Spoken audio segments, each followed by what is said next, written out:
Sorry.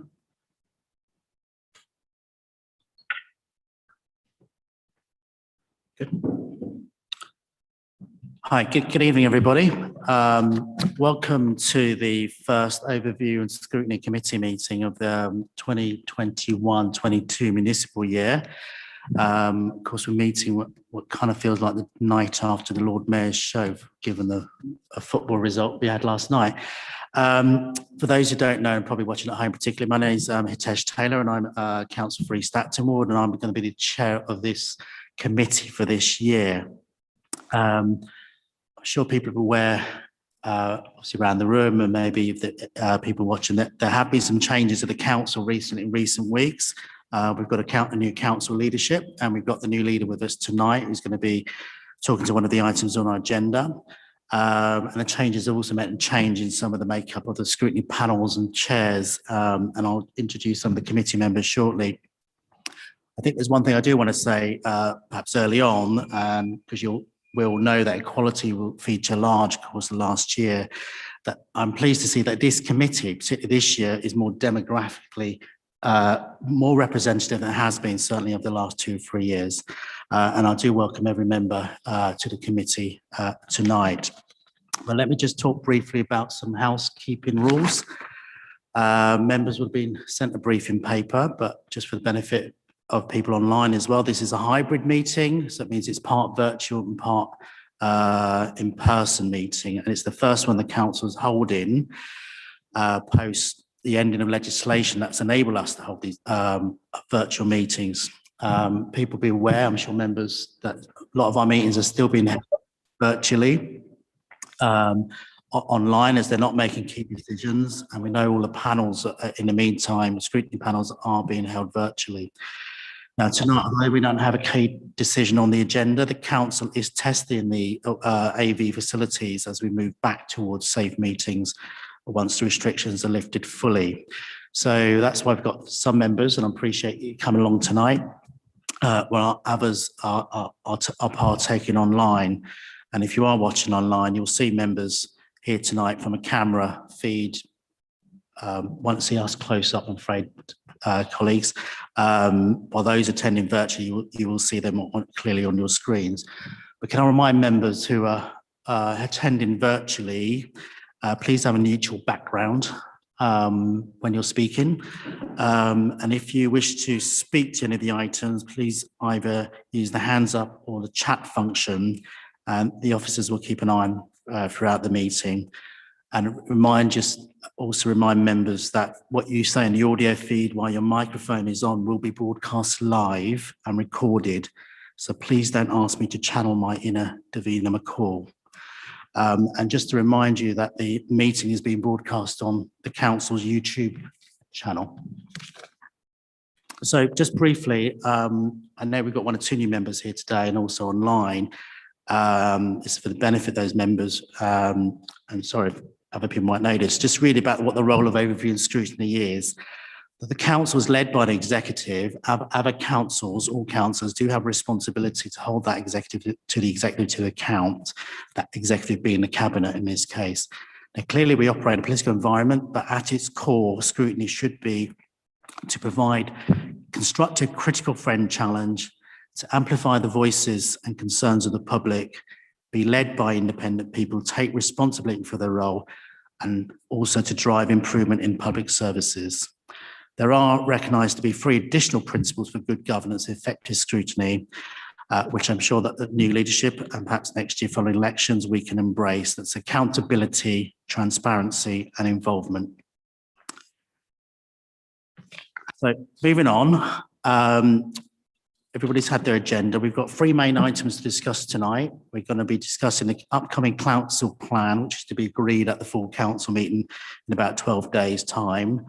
An update on the COVID-19 pandemic, and a discussion about the future agenda for the committee. Now, if anybody watching at home, you can read the papers online downloading the council's website if you want to read or follow what we're discussing tonight. So with that out of the way, let me get on to the main proceedings, on to the first agenda item. We've got apologies for absence and substitutions.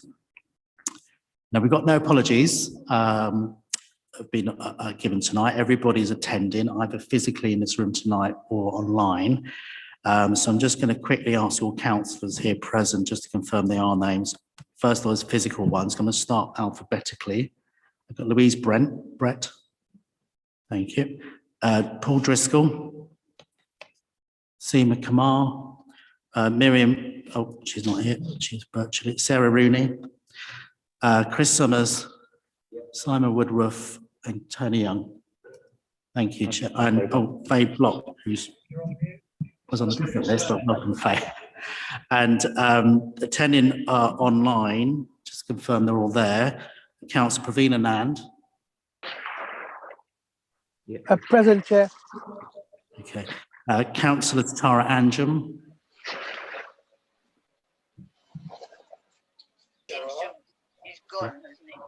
It's present, sir. Councillor John Ball, who's the Vice Chair of the committee. Yes, I'm present, Chair. Thank you. Thank you. Councillor Jaskira Chauhan. I'm present, thank you. Yeah, Councillor Dan Crawford. I'm here, Chair. Thank you. Thank you. And then Councillor Miriam Rice. Present, Chair. Thank you. Thank you. Okay, thank you. And so I should advise that obviously those, do you want to, I'll ask the officer to explain this. Their presence, those who are attending virtually tonight, their presence won't be recorded formally in the minutes as being in attendance virtually, and it doesn't count towards their attendance as clarified by the recent legal challenge brought by ADSO and LG around virtual meetings. So any councillors who do virtually join tonight, will be able to speak, but won't be able to vote if we were to have any votes. Chair, can I just question that about the minutes? It's right that and proper that only those people attending in person should be recorded as fully attendant, but it would be helpful, I think, to future generations to know who attended virtually. I don't think it shouldn't be not recorded. It should be recorded, but in a separate section. No, I'm happy to do that. No, great. We're happy to do that. Yeah, just to clarify, Councillor Young, we will have in the part of the minutes where you have the sort of the present bit at the top, we'll have those present in the meeting will be in that section there, and then I will also make sure that it's recorded in the item 1 under apologies for absence and substitutions, the names of those who were present virtually. So we'll have a record for everybody who was present, but only those who were present in the room will have their presence noted in terms of the 6-month rule. So it will be recorded in there for posterity and for residents and for everyone to see that the members were taking a full part in proceedings, even if they weren't able to vote and even if they weren't able to be present in the room. Okay. Yeah, thank you, Councillor Young. No, I think it's fair that members who are partaking should be recorded as obviously having been in attendance. Okay. Councillor Taylor. Oh, Councillor Chauhan has got her hand up. Right. Sorry, Councillor Chauhan. Thank you, Dan. I just wanted to ask, I mean, I understand that this might not be the right forum for it, but what about councillors who have been told to self-isolate by the NHS? I mean, does that still go against their record in that case for not attending, given that, you know, in terms of public health, they can't right now? Yes, that is correct. Unfortunately, the legislation wasn't updated to allow for full virtual attendance to count towards attendance records. However, this is why we've got this technology. This is why we're introducing this technology, so that even if you're not able to attend in person, have your attendance recorded against your attendance record. You know, members are still able to make a full contribution in terms of contribution to debate and speaking on matters that are important to them and to their residents. Okay, Councillor. Oh, sorry, Councillor Ball. Yeah, just to clarify on this point, Chair, that ordinarily, if a councillor doesn't attend any meetings for 6 months, then they'd be disqualified as a councillor. However, an agreement has been come to between the whips that we'll put forward dispensations to allow any councillors who are unable to attend, you know, for good reasons, which would include the reasons, you know, given people who are having to isolate and so on. that they won't lose their council seat as a result of it. So that's something that the whips have agreed to give dispensations in that case.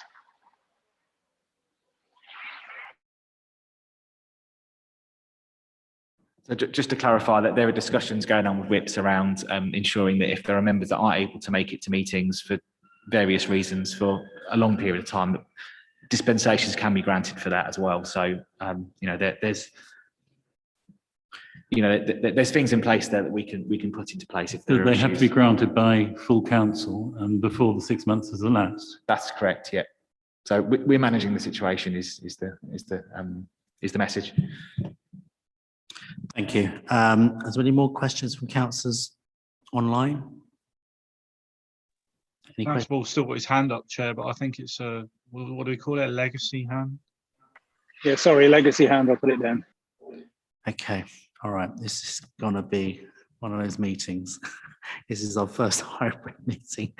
Okay, thank you. Is there any members here who got any questions, by the way, before anybody else? Okay, thank you very much. We're going to move on to the next item. So item number 2, which is declarations of interest. If members have got any interest, they have to declare of any pecuniary interest at all.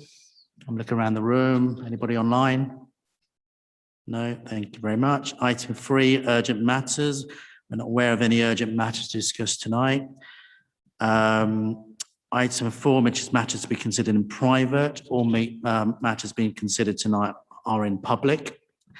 Item 5, to approve the minutes of the meeting that was held on 8th of April 2021. Now, I wasn't present there, so I'm looking around the room at people who were. Are they agreed? Okay.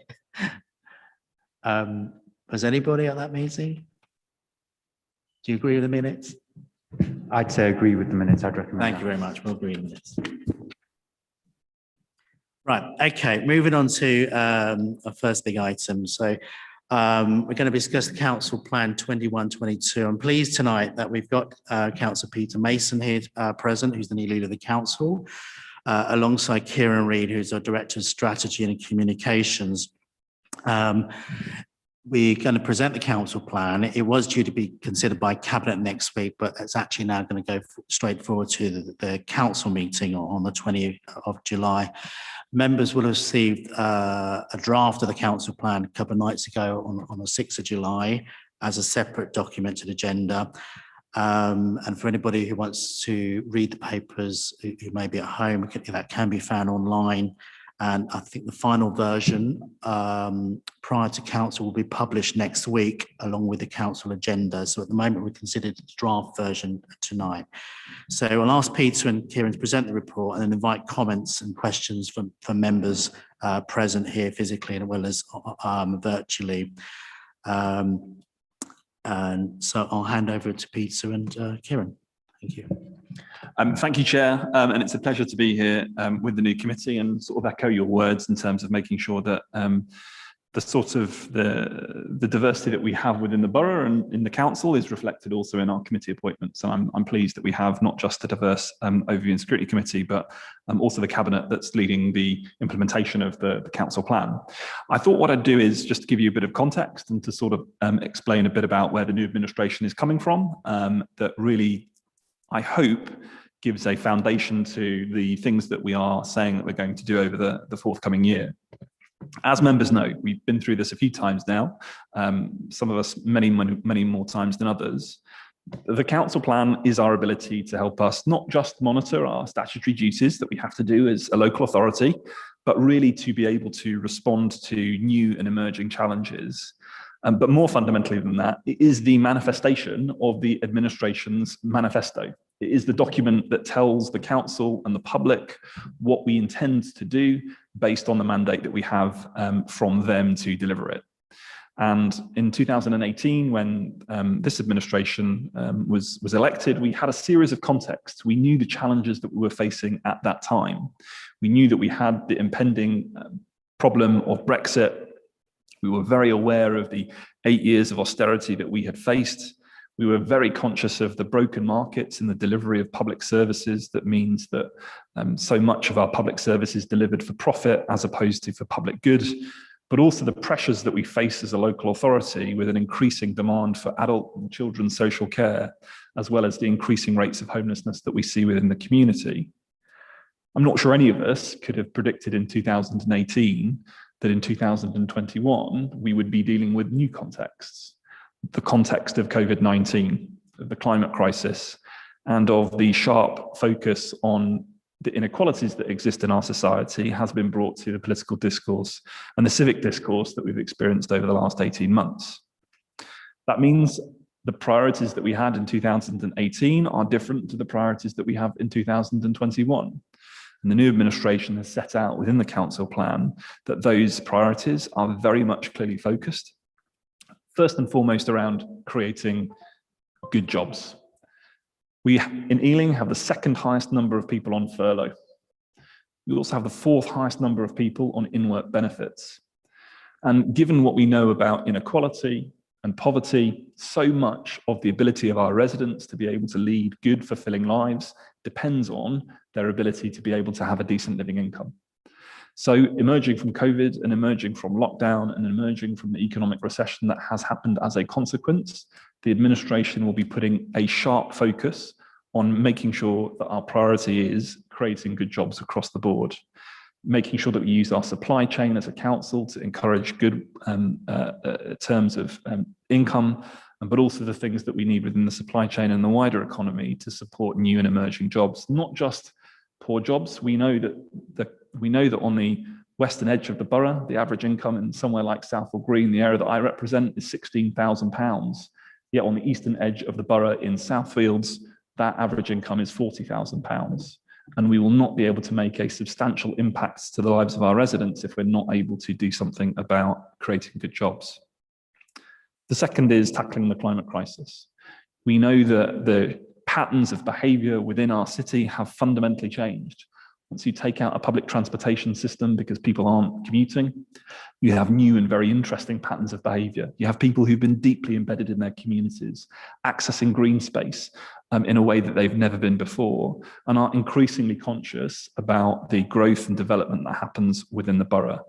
So at the same time as looking at our ability to rewild, regrow and regreen, we're also looking to make sure that we recalibrate what it is that we're asking from growth in the borough, refocusing on the concepts of the 15-minute city, bringing good jobs back to the borough rather than sending people off to central London. It can't be right that we live in a 21st century Britain where rich people get on Crossrail in the morning to go to high-paid jobs in the tower blocks of central London, and poor people take the 207 and the 94 to clean them. And the third one, therefore, is about fighting inequality. It's about making sure that the gains that we've made in the public's consciousness over the huge inequalities that exist in our society are not lost.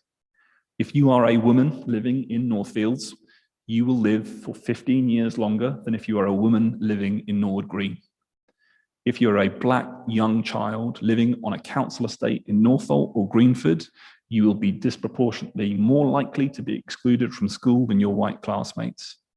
These are things that cannot be acceptable in modern society, and therefore we have to really focus our energies and focus our minds to solving them. But it's also about accountability. And that's why what we've also done in this council plan is to align the responsibilities of my cabinet to the outcomes of the council plan, making sure that the performance indicators that we set out are clearly owned by individuals and collectively as a cabinet, that we can track performance. Now, clearly on some of those indicators, we're behind. And we're behind on the basis of COVID-19 and some of the wider challenges that have ripped through our economy and ripped through our society. And we will absolutely have an action plan to bring our situation back on course. But making sure that we have that accountability, both within the organisation and outside, means that we're also leading from the front. We do not exist simply to manage public services in a council. We exist to lead our borough, to lead our community, and to get everybody working towards the same agenda. And finally, that's as much about how we do this, and it's about the values that we bring to the table in order to deliver against this council plan. And as I've set out on numerous occasions, those values have to be ones of openness, inclusivity, and transparency. It's not simply about what we deliver, it's about how we deliver it. And all of us will know the extent to which local government, broadly defined, has that unfortunate legacy of the Victorian paternalism of the turn of the century, in which too often local government does to people rather than doing with people.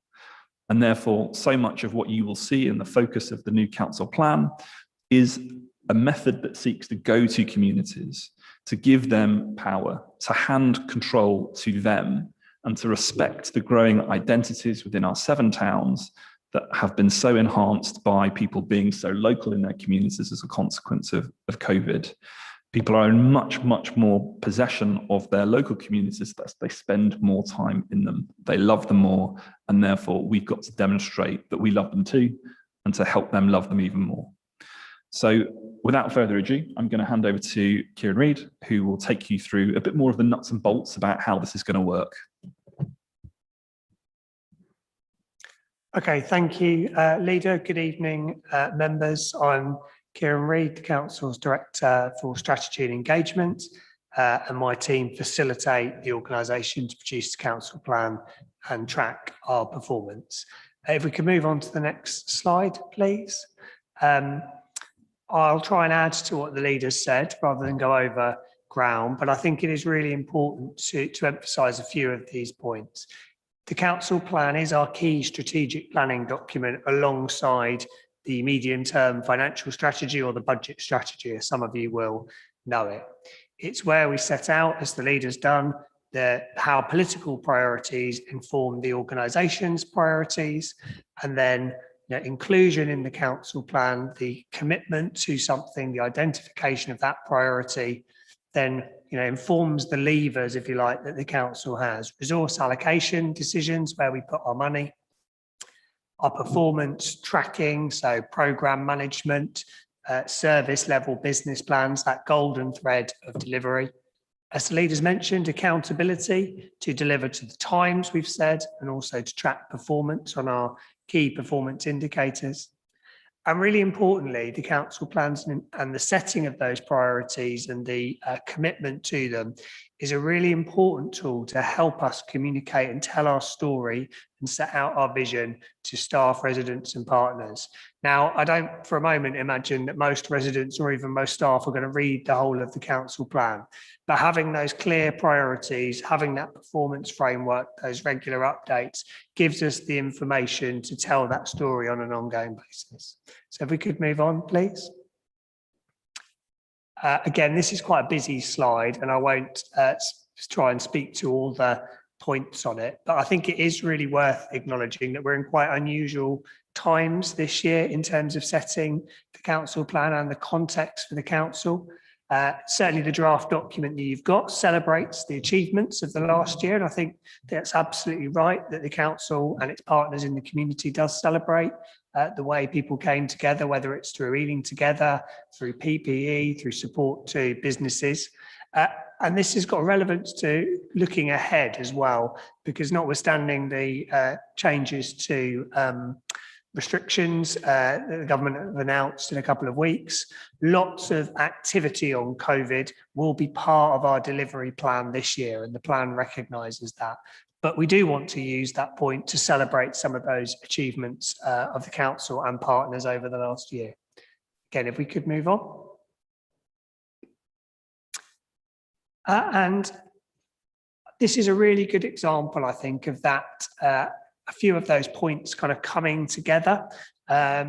So obviously we are, as an organisation, working to deliver the priorities that were set in 2018. As the leader has said, the context has changed around some of those priorities, but many of the commitments remain. And this council plan update, obviously there's more KPIs, more data, and we may pick up other themes in question, but a number of significant commitments that were made where we're able to identify and communicate strong progress.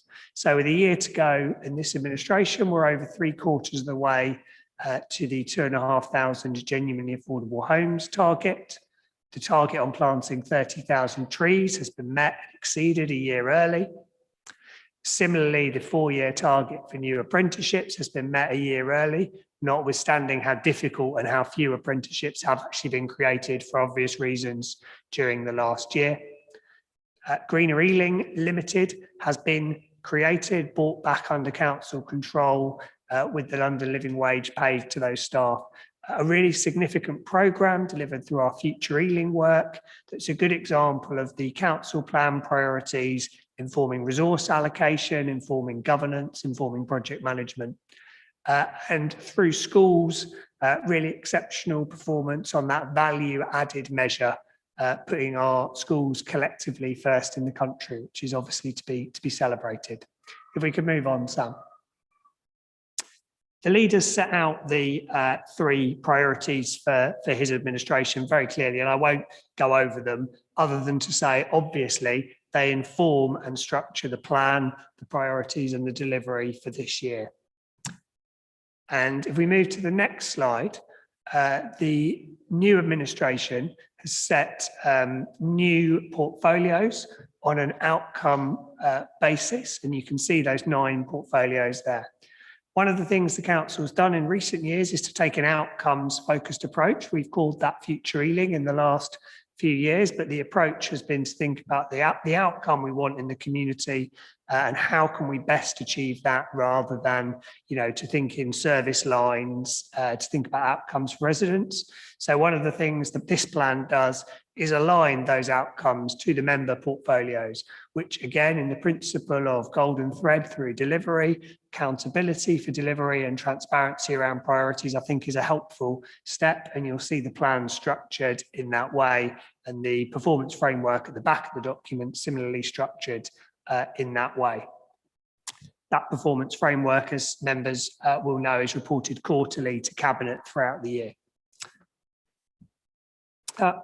There are 3 priorities, and obviously they're all very significant and reflect the economic and social context that we're in as a borough and as a nation at the moment. I won't try and cover all of those weighty topics, but we were asked in producing this presentation to give a particular focus to the inequality theme. So if we could move on, please, I'll briefly do that. As the leaders said, I think from a number of perspectives, the last year to 18 months has refocused attention on inequality, be it ethnic, be it economic, and of course the way those factors and other equalities interact with one another, the intersectionality of the lived experience of people in the borough. So we can't solve those things overnight, and it would be wrong for the council to claim that it can do. What this council plan does is kind of up the focus and the attention on those points. There are a number of very significant programmes of work mentioned here. We've got the Independent Race Equality Commission led by Lord Woolley, which is underway and will clearly inform our strategic direction. We've got our economic recovery and renewal strategy back from COVID, which will of course address jobs. It will try and address the climate priority around a green recovery, identifying those opportunities, but it also needs to speak to the inequalities agenda and try and build back better in that sometimes slightly cliched phrase, but relevant here, I think. And lastly, a piece of work that our public health colleagues have been doing around an integrated and cross-cutting assessment to the inequalities posed by COVID, which has been done in parallel to this work. And again, we'll need to consider its recommendations. So that's some of the ways which, as we move through the year in terms of particularly strategy and analytical development, we'll try and operationalise that commitment to equalities. We've incorporated for the first time our public sector equalities duties, which we consulted with staff and the community on last year, into the heart of this plan. And we think that's a positive step. And if we could move on one slide, Sam. I did just pull out a number of the KPIs from the performance framework where the council and partners are specifically focusing on narrowing an equalities gap for protected groups. It's really important, I think, to say that many other KPIs will have a significant effect on addressing inequalities, improving the employment rate, providing more genuinely affordable housing, addressing childhood obesity or tooth decay. All of those factors, as the leader set out, do have an equalities angle. But these are some of the areas where we've got specific KPIs on specific inequalities and protected characteristics. And you can see that we've introduced some new indicators here, particularly around us as an organisation and the representativeness of our staffing cohort, and particularly our senior management cohort, which will be tracked on an ongoing basis. Just moving to the final slides then, to recap on what the chair's already said, we'll take any feedback from yourselves here this evening. We've been through quite a thorough but time compressed process with the new administration to understand their priorities and set out the document which was circulated. And then that document will go to council on the 21st of July. The council plan is owned by and approved by full council. And then, as you would expect, assuming that document is agreed, it will be supported with a communications plan, raising resident and community awareness, both of the achievements that have been delivered and the priorities looking forward. Thank you, Chair. Thank you, Councillor Mason and Kieran, for that start. I think before I invite members for comments, it would be useful perhaps if we just kind of break down the areas, if you don't mind. So perhaps in terms of the overall plan and its purpose and its place in the decision-making process, if you've got questions around that, and then we'll focus around the 3 priority areas. That's helpful just to kind of guide it, assuming people have questions. But Kieran, can I just ask a couple of quick questions? Just because the first one, in 2018, we called it the corporate plan. Is that the same as the council plan, just for clarity? Yes, it is. We just felt that council plan sort of was more transparent, perhaps more easily understood by residents. So corporate plan perhaps sounded a bit jargony. It's the same thing. Okay. Councillor Summers.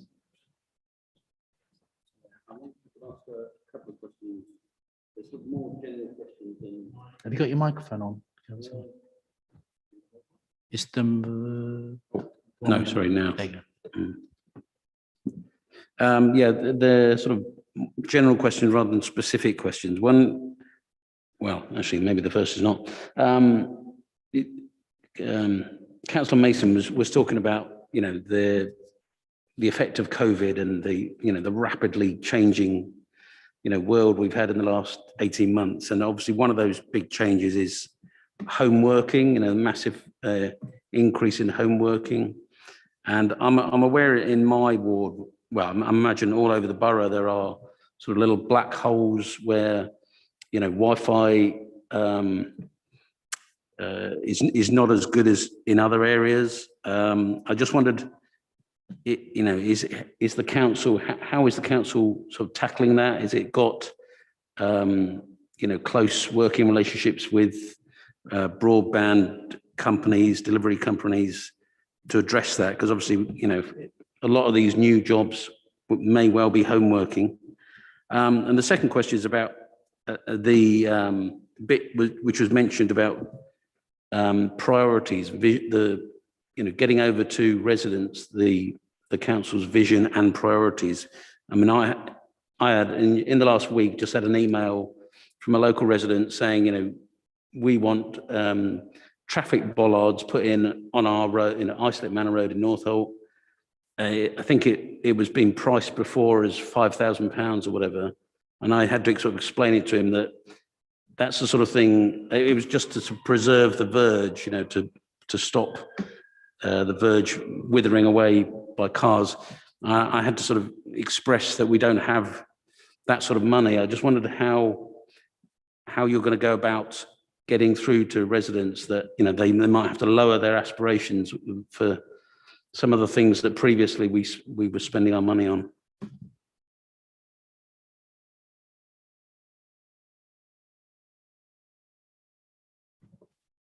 Yeah, so thank you. So I think you're spot on in the context of the future world of work, and that's a challenge that we're going to have to face, not just as a council in terms of our internal arrangements, staff wanting to work from home longer, and therefore what types of space and provision that we make for our own teams, but more fundamentally about how that change in work patterns happens.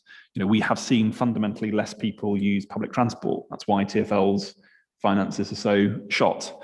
It's why we have less money to spend on the local improvement plans that would otherwise have funded much of the transport investments that we would have seeked to have done. And what that means, therefore, is that there has to be a focus on the things that support residents to be able to work locally better. Before COVID, the conversation quite often was around fibre optic broadband for industrial estates and making sure that we sort of had that capacity in places like Park Royal and in areas around Southall and Greenford. That conversation may well still be the case, but we also really need to be focusing on, therefore, connectivity for residential areas. We know that we're going to have to revisit, for example, within the local plan, things like space standards. That's already been identified at the London level. If a one-bedroom flat, according to space standards in the London plan right now, is 47 square metres. Well, if you're going to be working from home for longer, then perhaps that space standard needs to be slightly bigger to enable you to sort of have the flexibility that you need. And I think there can be no world in which the future of work is that an employer tells you that flexible and home working arrangements are not possible. So these are new areas that we're going to have to enter into. The provision of broadband hasn't been the responsibility of local government before. But again, I think it speaks to the issue of us not just managing services, but leading the borough. And if there are things that we know that we need to support our residents, then we should be taking a proactive role in calling for them. In terms of communication of our priorities, this is key.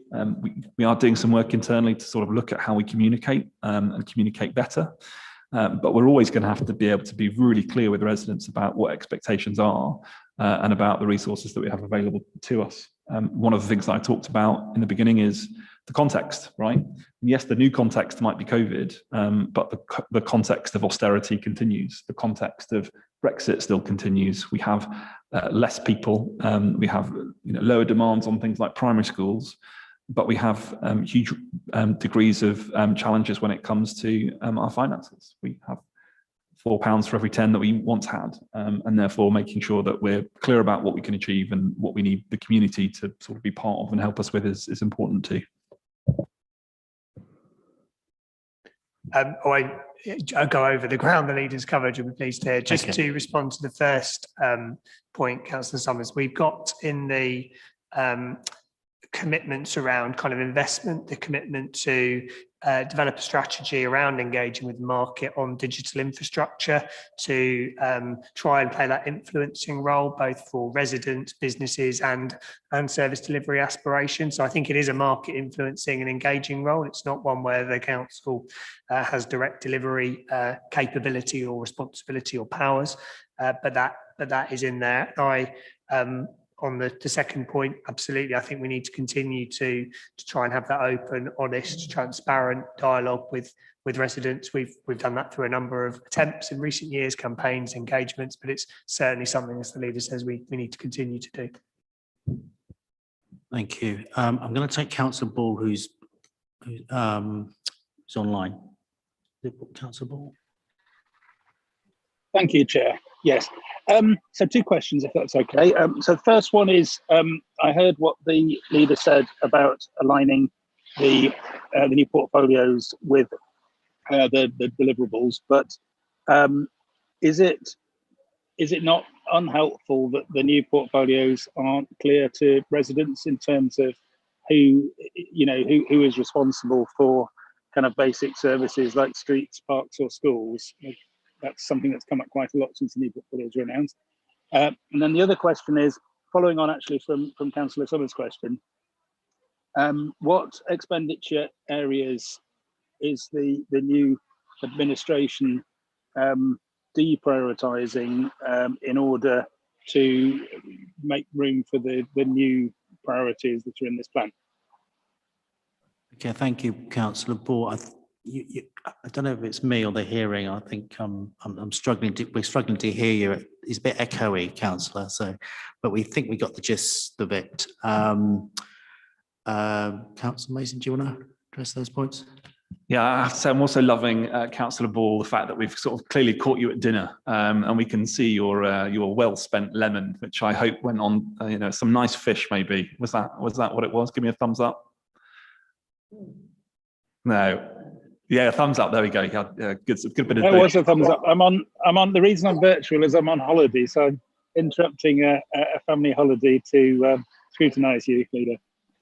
All I'd say is I think that sort of speaks to Councillor Summers's point about working arrangements being what they will be in the future, right? I sort of recall these big questions about whether or not people would be able to zoom into meetings as opposed to taking air travel, but clearly you can have the best of both worlds. Look, I don't accept that those portfolios aren't clear. I think they're really clear. They're really clear about the change that we want to achieve for the borough. And that we're not just simply interested in managing services. Of course, we've got to manage services. We've got to make sure that we're delivering for the residents of Ealing, and we're doing that in a decent way, and that we've got and that we're doing that properly. But ultimately, I don't think anybody, not least you, not least any of the political parties who stand for election, do so simply to administer things. I think we all stand for election because we want to change the world for the better, and that's certainly the priorities, therefore, that we've set out as an administration. And if anybody wants to know the precise details of what cabinet members are responsible for, then they're definitely online. They've got bullet points next to their names. And of course, you can always send an email. In terms of expenditure areas, look, we have a budget setting process. The budget setting process will sort of commence as we get through the remainder of the year, and we'll set out, therefore, the things that we're going to do proactively, and the savings, undoubtedly, that we will have to make with a £23 million hole in our budget because of the funding allocations that we get from central government. So that will come in time. But what I hope the council plan does is give you a really clear indication about where we will be prioritising our efforts and our resources. Thank you. Can I come back on that second one, Chair, please? Okay. Yeah. So, I mean, the budget setting process is the budget setting process for next financial year, assuming that you're re-elected. So in terms of what changes are happening in year, that can't be deferred into the budget setting process, can it? And what will happen as we get through the course of the year is that you will see the decisions that the cabinet intend to make, both in terms of the full plan and what the content of this document. So, we will bring forward proposals for the things that we wish to do according to this document, and that will be fundamentally transparent in terms of the documents that you will see at cabinet and at full council if it's required. Thank you. I know I reminded members at the start of having neutral backgrounds. I just wasn't expecting that one. Councillor Rooney, what's next? Thank you, Chair, and thank you very much for the presentations. I just have a couple of questions on the specific inequalities, which I think was towards the end of the presentation. Just about the inequality which you mentioned with dental treatment in the borough. This is something I've come across before with conversations with midwives, and they've mentioned it's a big concern for them in the borough. And also I've noticed recently, and other parents in the borough have mentioned it, it's on Facebook threads as well, about there aren't very many dental practices in the borough that are taking on babies as NHS patients. So parents are having to pay for private dental treatment just because there seems to be no spaces. And I just wondered whether you'd be able to provide a bit more information, and whether the council's able to work with dental practices in the borough to try and see if there are any spaces available for NHS patients. Thank you.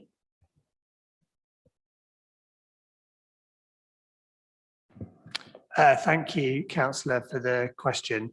I'll preface my answer by saying I'm not a policy expert on that area. I think the things I can say are, as you've picked up, this is one of the priority indicators within the plan, one of those things which we will track and monitor through to Cabinet on that quarterly basis. which sort of means of itself it's been given that priority status. It means something which has been identified by portfolio holders in consultation with senior officers as significant, an area where we need to make improvements.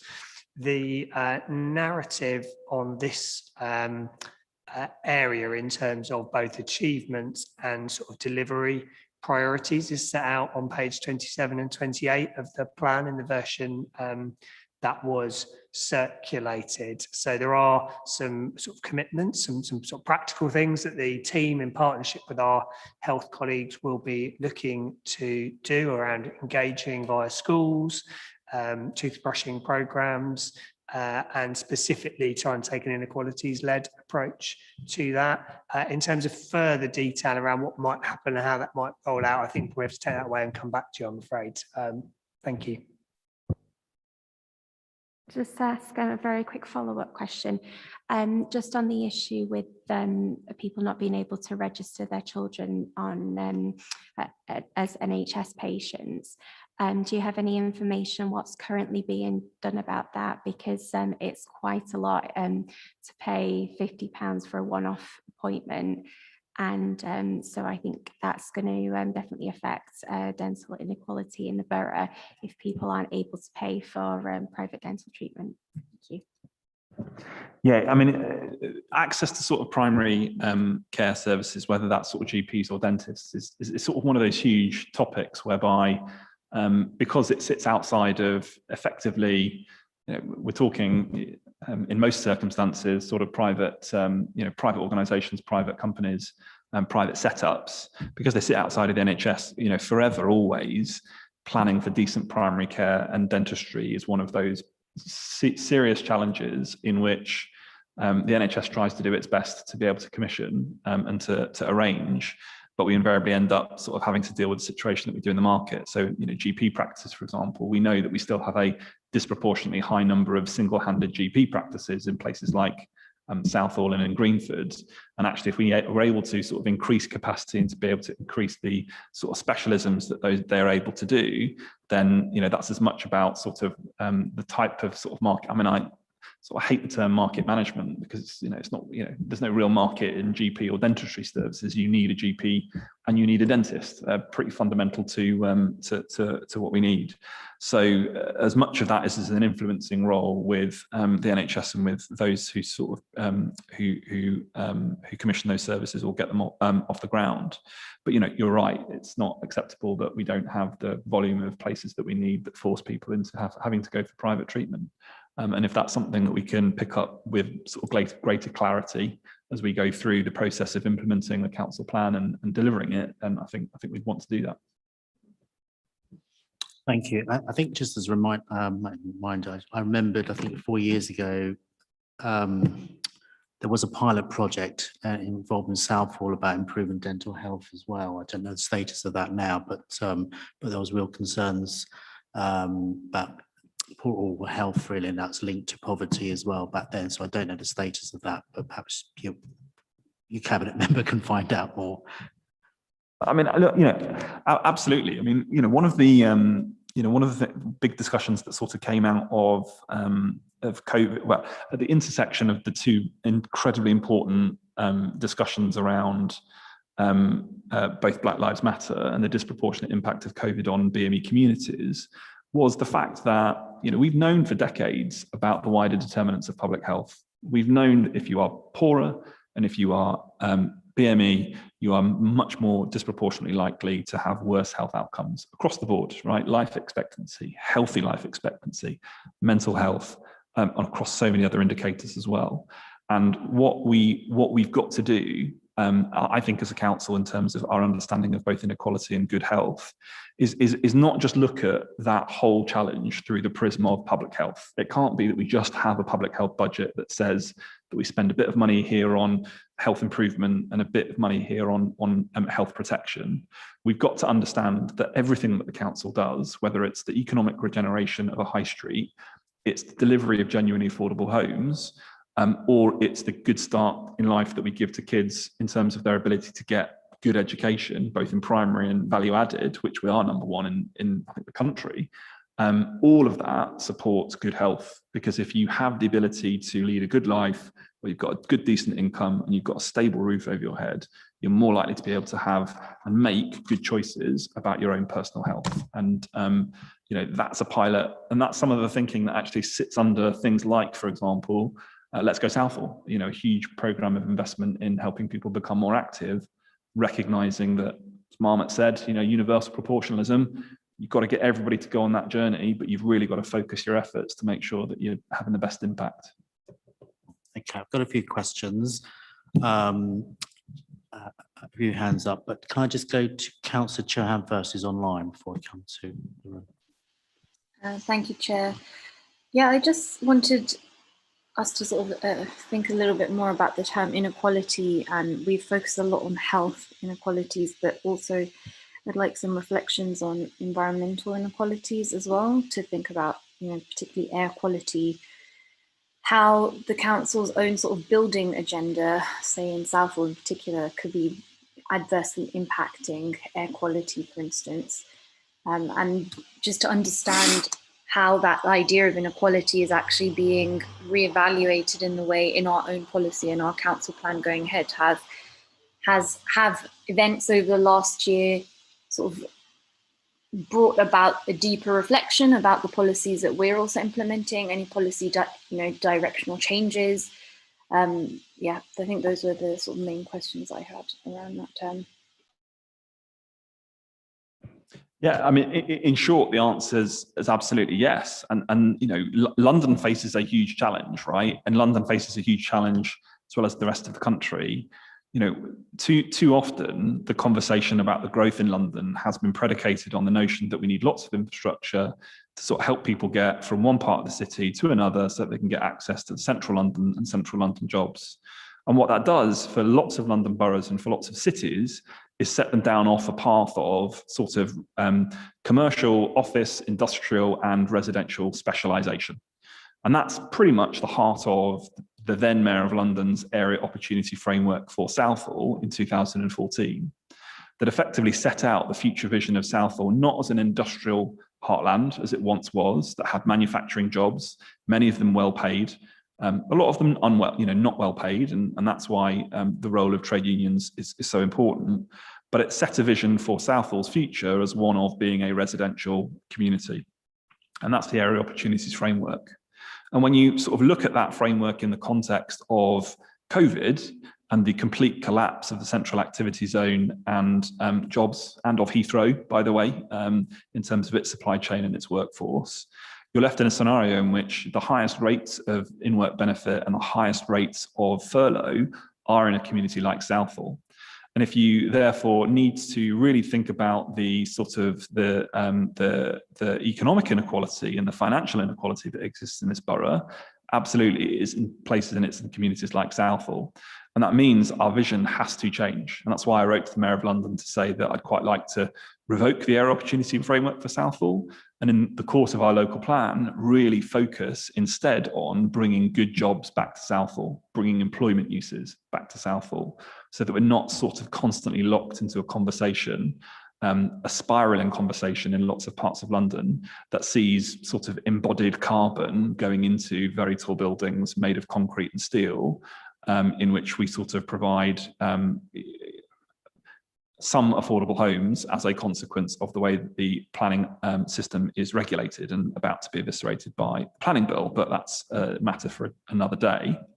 But what that also means is that we've got to be really clear about where our interventions can make the most impact around things like air quality and the work that we do to regreen and regrow. We know that in parts of Southall, there is a fundamental shortage of access to green space, unlike other parts of the borough and some of the leafier and the leafier central parts of the borough that have got some absolutely cracking green flag parks. And so our focus has got to be on trying to find ways of bringing in new green and open space, rewilding, regrowing, as well as we get into the course of our local plan and other sort of town development programs, is to set out for our 7 towns what things like decent air quality strategies should be, air quality action plans. And that's certainly something that I've committed to in all of the conversations that are ongoing, of course, on sort of the ongoing challenge of the Southall Gas Works and the sort of 7 action plan that we set out for that. And actually today we were able to confirm that we've appointed an independent air quality monitor to sort of double check and give the community assurance that the data that we got on air quality is correct. So, this is not just a challenge for this administration. It's not just a challenge for Ealing. I think it's a fundamental challenge for all London boroughs. And it's probably a fundamental challenge for all sort of major cities too, because the way that the economy worked before is not the way that the economy is going to work afterwards. And there are some big questions that we need to both ask and start thinking about the answers to. Thank you. All right, I've got a few more questions that come in. So from the list I have is Councillor Driscoll, and then I've got Councillor Kamara next on. Thanks, Chair. I mean, partly going back in some of the recent answer about the changing in the nature of Southall, the changing in nature of the borough, because I think we're going to have an economic shock very shortly.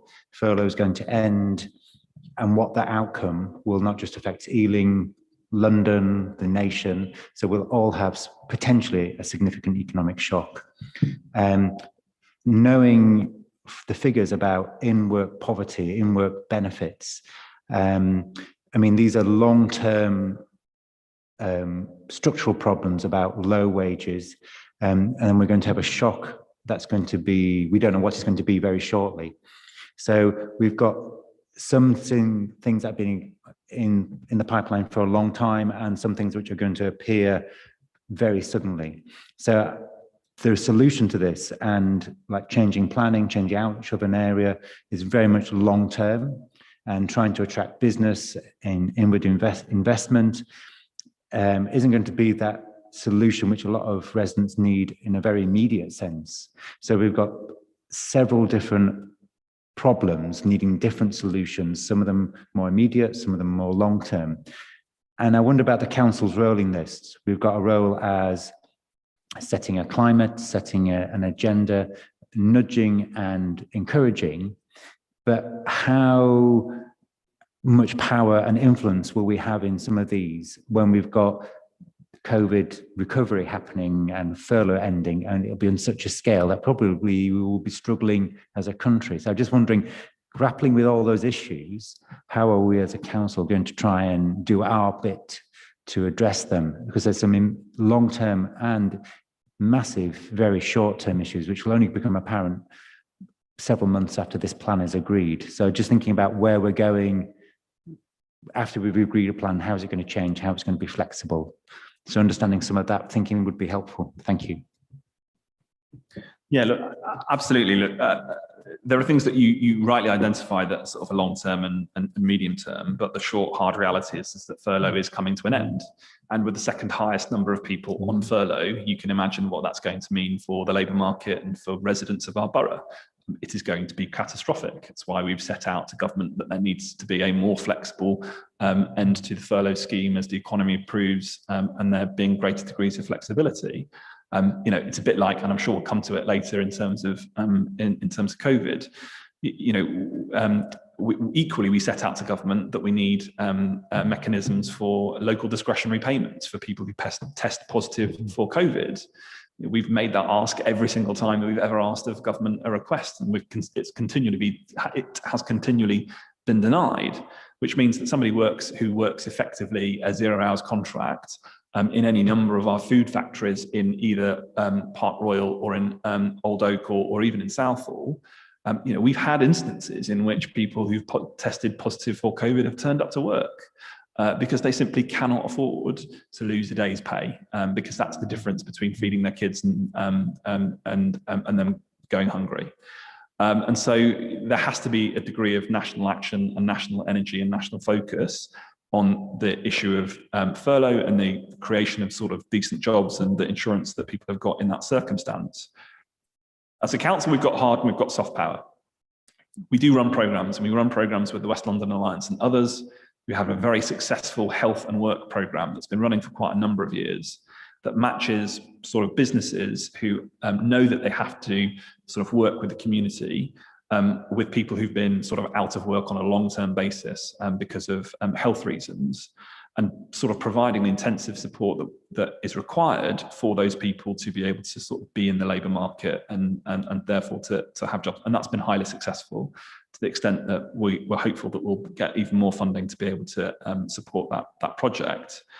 The soft power is the nature of the relationship that we have with businesses. Both, we've got some good relationships with small and medium-sized enterprises. There's a lot of focus on our high streets and our retail activity, but we know that there are huge employers out there who, at the same time as we enter a crisis of recovery from COVID, have also a crisis of labour force because of Brexit. And they're all making decisions about where they go, how they set up, whether they move. And as much as there are challenges ahead around where people are going to be able to work and the sort of rates of pay that they're going to be access, there are also some opportunities whereby we can have better relationships with some of those employers. And that's sort of what we are trying, what we set out that we wish to try and do in terms of what we work around inward investment, so that our story of inward investment becomes less about residential development, and it actually becomes more about economic growth, and a good economic growth that's focused on finding good jobs and bringing them to the borough. We have an emerging office market in Ealing Broadway. We know that we've got to increase the number of the industrial floor space that already exists in some of our industrial areas. And we've got some really exciting things that are happening in Old Oak Park Royal about intensifying industrial land and making it more accessible, but actually also making it cheaper for businesses who face very, very high land values and costs running businesses in a very expensive part of the world. But that's about hard and soft power. I hope as you will go through this document and you will see some of the commitments that we've made, that you can see that that's fundamentally sort of the fundamental first priority of the new administration, it's that challenge. No, fine. Okay, thank you, Chair. I wanted to ask, returning the good, well-paid jobs to the borough, will that include the people who are held back from achieving their dreams and aspirations? And how much of the local resident engagement that you are undertaking will, the feedback you get from that, how much of that, or will it be included in part of your planned priorities? I have another question. Shall I ask it now? And the second question was on the challenges and achievements. You've mentioned that many of our partners responding to COVID-19 has been the focus of much of the council's support to residents, and you've mentioned the 14,000 food parcels and the face masks. Does this include the people who have worked, other organizations and local people and many tremendous amount of work that local groups, individuals have done and made their contribution throughout the whole pandemic year, and it was very challenging in the beginning. And even the council did not have some PPE equipment, and there was help offered, which is absolutely fine. But are those people included in this, and will they get some recognition, or is that outside this remit?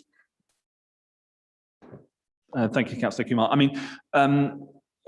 Yes, look, returning good, well-paid jobs back to the borough is fundamentally about making sure that everybody in the borough, regardless of who they are and where they come from, has the ability to get a decent living income. There are some harsh realities about how poverty is patterned in our borough, and about what that means equally for certain groups. Right. We know that, I'll do approximate, I'm pretty sure, sort of having looked at the figures, but we know that, for example, if you are black, you were probably about 15% of the borough, right? Yet you represent 29% of the housing waiting list and around 25% of the housing of Ealing's tenants. Now, that tells you something about structural racism, and it tells you something about structural inequality, that there is a group of people for whom, no fault of their own, that have identifiable protected characteristics are disproportionately represented in social housing. And what that does equally in terms of their ability to be able to access decent paid jobs and opportunities is it does something, right? And therefore, what we've got to be really clear about is that we have to be able to end some of those inequalities, and we have to focus our energies and our efforts. And that's not just a story in Ealing, that's a story across the rest of the country. You'll find that pattern of behaviour in pretty much every single urban location and every single sort of rural location for that case too. And therefore, that has to be the focus and that has to be the energy, because if it isn't, then we just perpetuate the system that we have at the moment. Now, some of that is in the control of the local authority. We can do something about our housing allocations policies. We can do something about attracting jobs and growth. But what we equally need is a degree of action and concentration at all levels of government. We need the resources to do it. You know, we have to have the money and the powers and the ability to invest in our communities, and that's what we'll be doing. In terms of our partners, look, I was very proud to sort of have gotten Ealing Together off of the ground at the beginning of the pandemic. And one of the things that we said really clearly to sort of pick up the point around resident engagement was, we could have done that in a number of different ways. That we could have designed a program, right, and we could have forced it on the community and said, you do what we want you to do in response to COVID, we'll run it this way. But the fundamental principle was we have to embrace the community response and we have to make our communities resilient to what they're about to face. Because actually, what residents don't need is a council telling people what to do. They need the council there facilitating, supporting, encouraging them and fixing and solving problems to help them to do that.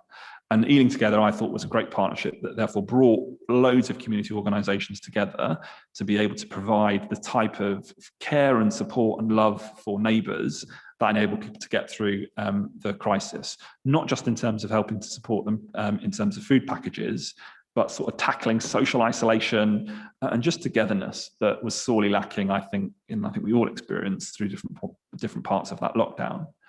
And the council ran a programme delivered by Ealing Community Transport for food packages to the clinically vulnerable that operated throughout the first and second lockdowns. And that delivered what's in the council's document, what you've seen in terms of infographic, of that 14,000 care packages. Obviously, there were probably tens of thousands of additional care packages that were done by community organisations. But again, we opened up buildings, we got out of the way, we found refrigerated vans that we could get to some of those community organisations so that they could provide not just perishable goods, but also unperishable goods, but also perishable goods. And we worked with the Felix project to get stuff that was going off in supermarket shelves to the people who most needed it most. But that was the principle. And I think actually what that taught us, I think as a council, is that when you work with communities and where you make it very clear that we do have the ability to come together to solve the problems that we know need fixing, that the power of the community and the power of community resilience will get it done, right? The council doesn't need to be a paternalistic, patrician local government that prescribes everything. Actually, if we can trust our communities to deliver, they will deliver, and they will want to deliver too. And the same is true in terms of, well, on PPE, I mean, we absolutely went out and we sourced PPE because we needed it. I think we paid far less than the national government did, quite frankly, for some of those PPE contracts. But that's the work that we did internally to make sure that our care homes and our community centres and the people delivering community services were adequately protected. What that meant was, it was quite often the London Borough of Ealing that were providing direct what's the word I'm looking for, Kieran? Direct stocks of PPE to private companies and to private organisations that couldn't get it elsewhere, and in a number of circumstances, also to the NHS too, because it's what needed to happen, and we got it delivered. Okay, thank you. Chair, if I could just very briefly follow Sure. up on the leader's point on the community side. So I think I was privileged enough to be quite heavily involved in the Ealing Together bit of the response as well, and the contribution of our community partners was really, really significant. So we do want to celebrate that. We've had a number of ways to do that. So we had the Ealing Together Honours scheme last year, kind of giving recognition either to organisations or individuals who've been nominated by others in the community. We were able to revisit some of that. It was Thank You Day on the 4th of July this year, revisit that in some of our communications. And recognition and formal awards obviously aren't aren't the only judge of these things. People did things because it was the right thing to do. But we were also really proud and pleased that we got in Ealing, or our voluntary sector partners, got 4 nominations this year for the Queen's Award, which is an award for voluntary sector organisations, which is the most of any London borough. And I think that's, again, testament to the great work that was delivered and the way we've tried to work to celebrate and support those organisations to move forward and carry some of that on. So really agree with your the principle of your point about the importance of those contributions. And we have got some commitments under the Inequalities and Thriving Communities theme of this plan to deepen and continue our relationships with the voluntary sector through Ealing Community Network and elsewhere. Thank you. Okay, all right. I've still got a few more, but can I take chair's privilege slightly, if you don't mind, because I did ask about equalities as part of the presentation. Now, I did have a look at the 2018 plan and the extract from it, which was about continuing to build a borough, different communities live happily alongside each other and have opportunities to come together. To me, it's a bit wishy-washy, to be honest. I mean, given where we are, death of one man in the United States, millions of people protesting, and a disproportionate impact COVID. That plan, the last one, basically equalities was the last thing, but obviously now you've flipped that round and said this is the top one now. And I guess for me, it's an issue of trust. Can the public and our staff and our partners as stakeholders trust us to deliver on that equality going forward? I mean, there's no answer, but the proof of the pudding's in the eating, right? Accountability is important to generate trust, and the new administration will be judged by our actions. We'll be judged by what we're setting out in the plan and how we deliver it. Now, of course, we've got challenges, but I don't think we should ever put ourselves in a situation where we don't sort of shy, where we do shy away from some of those huge challenges. Hopefully what Overview and Scrutiny have heard me say today is I've been really clear about where some of those challenges lie. We've got to rip the Band-Aid off, and we've got to be very, very clear that they exist, and not be cautious to say that there are things that we need to do, and that there are communities out there who face disproportionate challenges. As Kieran said, not only do they face disproportionate challenges, but they also face intersectional challenges. Earlier on, I talked about the life expectancy between women in Northfields and women in Norwood Green. That's 15 years. Of course, layer into that, therefore, the demographics of Norwood Green and the demographics of Northfields, and that tells you something too. But we're not going to sort of shy away from having to have difficult conversations, because difficult conversations is where you actually can get people to say difficult things, that you can hear what they have to say, respond to those challenges, and also find sort of the compromises and the solutions that we need to sort of work forward through this. But we're not shying away from it. That's why it's number one in the action plan, and it's why it's one of the key 3 themes of the administration.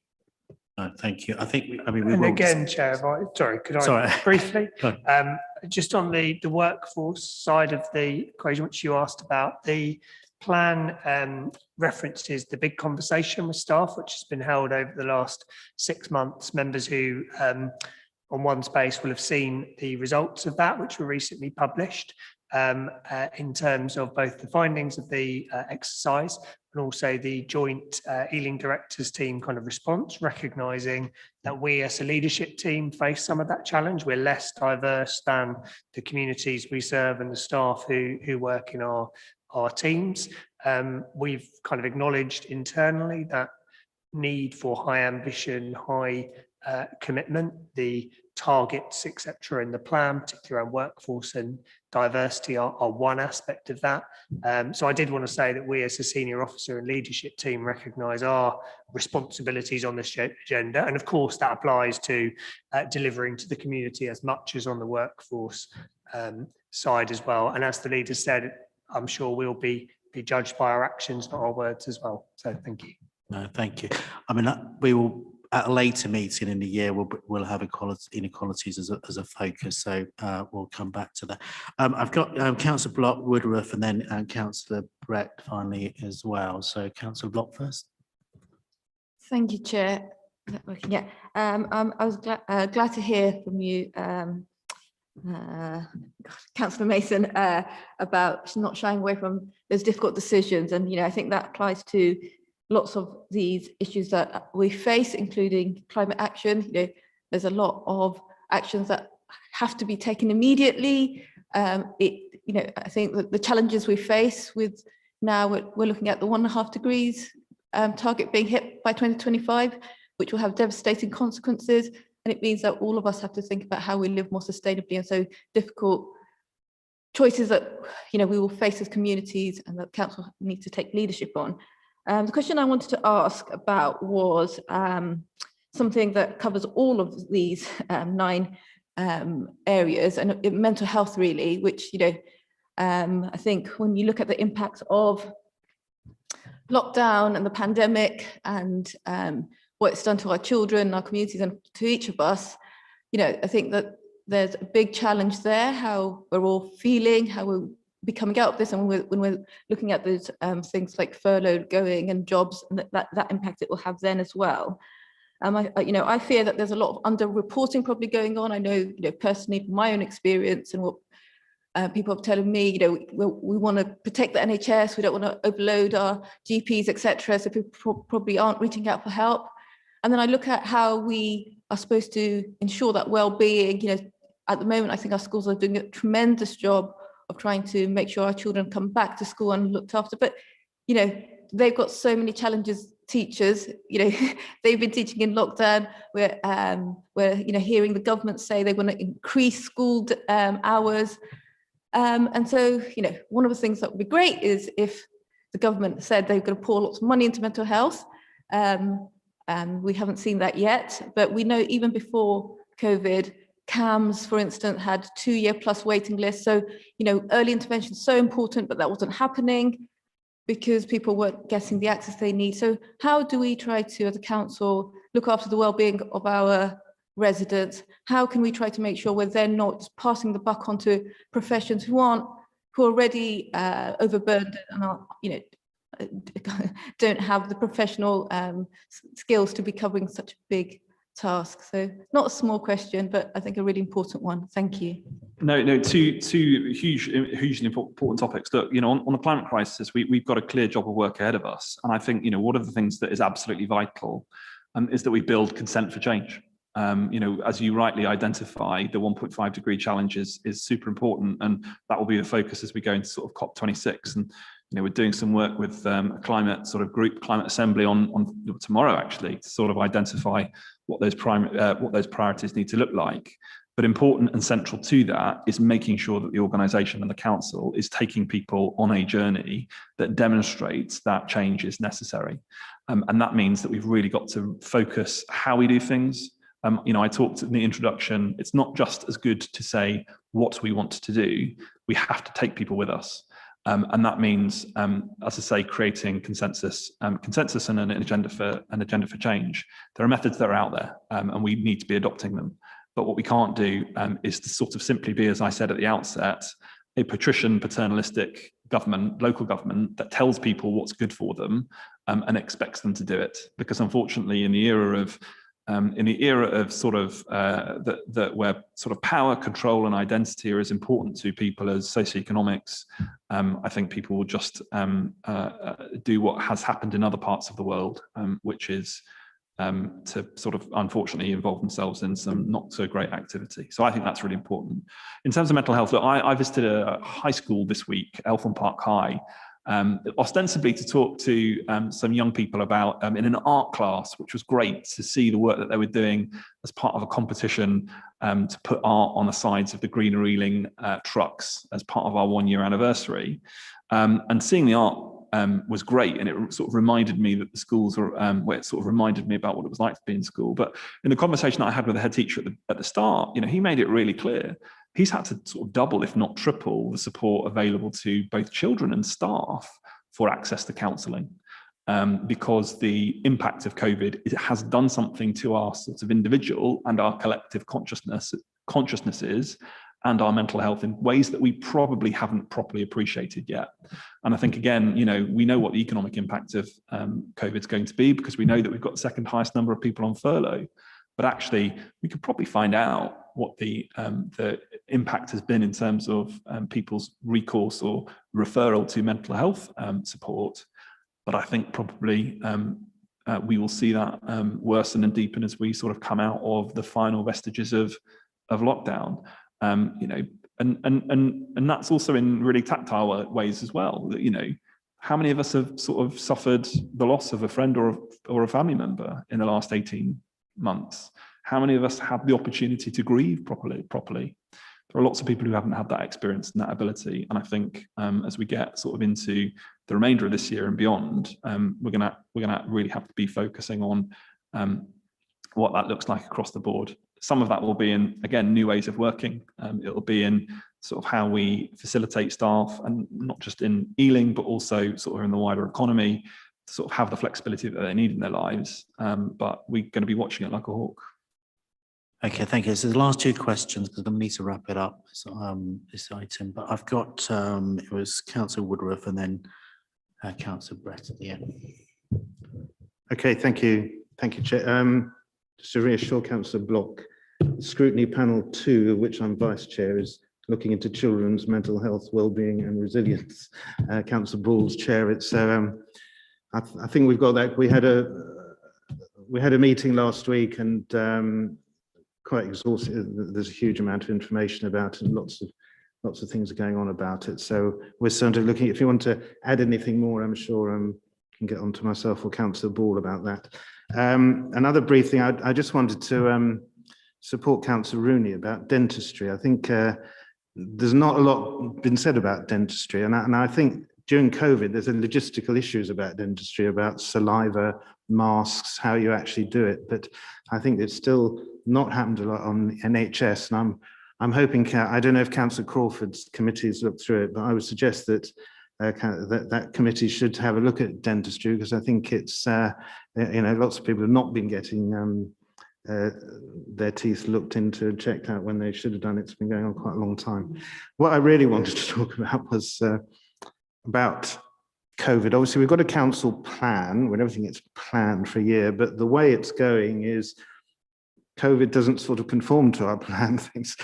And I think since the change in Health Secretary, there seems to be a change in government emphasis, certainly, of sort of running towards an open society and dropping all the restrictions. And I suppose I want to know, are the council keeping up with it, really? Because things sort of keep happening, and after Monday week, the world's going to be very different, and maybe we could have some response about that. Before you answer, Councillor Mason, I mean, I've got an update on the next item, and we might be better off just answering that point when Councillor Blacker comes in, and I don't know if Councillor Mason will stay in the room as well, but is that okay? The only thing I'd say, not specifically on COVID, but we all thought that the climate crisis was going to be the biggest issue that we were going to face in the next decade, right? Resilience to pandemics, who would have thought, right? But resilience to pandemics more broadly has got to be part of our response to the fact that the global population is rising and we're going to be more susceptible to these things happening in the future. That's just a harsh reality. So our resilience planning, all of that work, sort of assurance and that we can give to the community, if we have learned a significant amount from the last 18 months.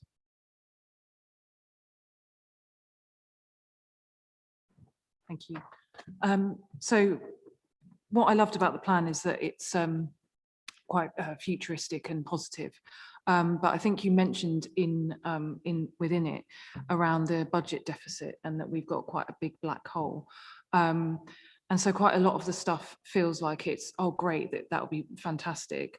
But with that kind of added bit that we've had to deal with, not just this year, but ongoing for the last decade, how do you kind of envisage being able to implement some of this stuff? Sorry, and I've just got slightly connected to question, which is, you also mentioned around Ealing Together partnership, but also which encompasses encompassed a lot of community groups, but there are also a lot more out there that were kind of run individually, and it would seem a shame to not utilise those community groups going forward. And some of the stuff in the plan, the future plan, they could actually help with and be engaged with at an early stage. So I've just wondered if there were any plans around utilising some of these groups in future. Thank you. Yeah, so to give our holidaying Councillor Ball his due credit, I think he's spot on in the sense that we're a £1.1 billion organisation. Yes, some of that is the dedicated schools grant, and the overwhelming majority of that is sort of ring-fenced and earmarked. And our discretionary budget that we've got to spend has rapidly reduced year on year, to the extent that we have 4 in every £10 that we once had, or 40 pence in every pound as we once had. We have the ability to sort of set out what those priorities are. We have the ability to focus. And if that means that we do less of one thing in one area because for some reason that we've not done it, or we haven't sort of taken that decision, of course we would want to do more things, and we would want to have a greater degree of impact.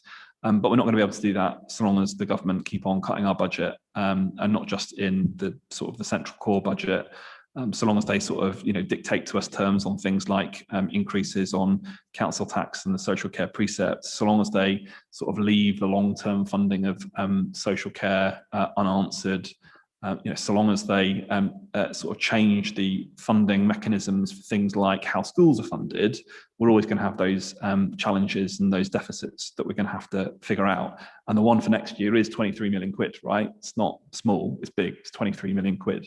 But within that, where we can do things in different and better ways, we should always try to do it. I think we've really got to, as you rightly pointed out, there are so many people out there, either as a consequence of COVID or because they're community minded, who want to step forward. You've seen that with Lagercan. You've seen that with the organisations that came forward in terms of the mutual aid groups during COVID. And actually, we've got so many things that sort of float around the council that actually are cooperatives, right? The Ealing Learning Partnership, which is a partnership of 55 schools, I'll probably get corrected. It's a cooperative, right? It's owned by the schools. And we've got to find ways of engaging the public and giving them new forms of public ownership over the things that we deliver.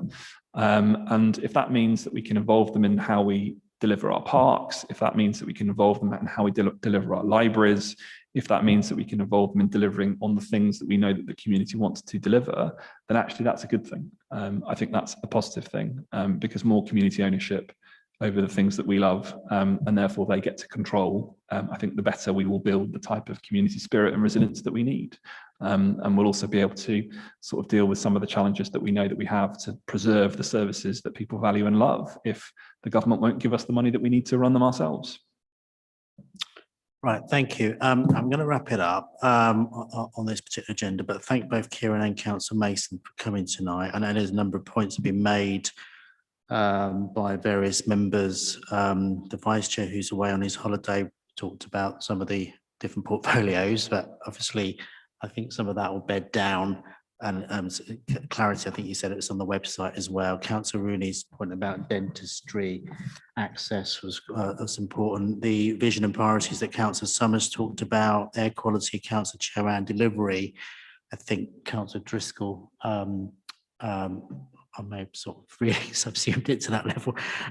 Councillor Kamar's talked about partnership as well, and the use of partners, and mental health with Councillor Block has mentioned as well. So I hope you take those points away. Obviously conscious to our record number of viewers watching online tonight, free by the way, is we have the council meeting in 2 weeks' time. I guess there'll be a political discussion at that point, but I did want to focus on how we deliver tonight, which is having that discussion tonight. I'm sure there'll be more of a different kind of discourse, I think, or a different debate in about 2 weeks' time, I suspect. But it's important. This is the council's plan. It's how we're going to deliver services and how we work with our residents and together with our partners. So the recommendation we got then, if everybody's happy, is to note this plan. And are we happy with that? Yeah. Thank you very much.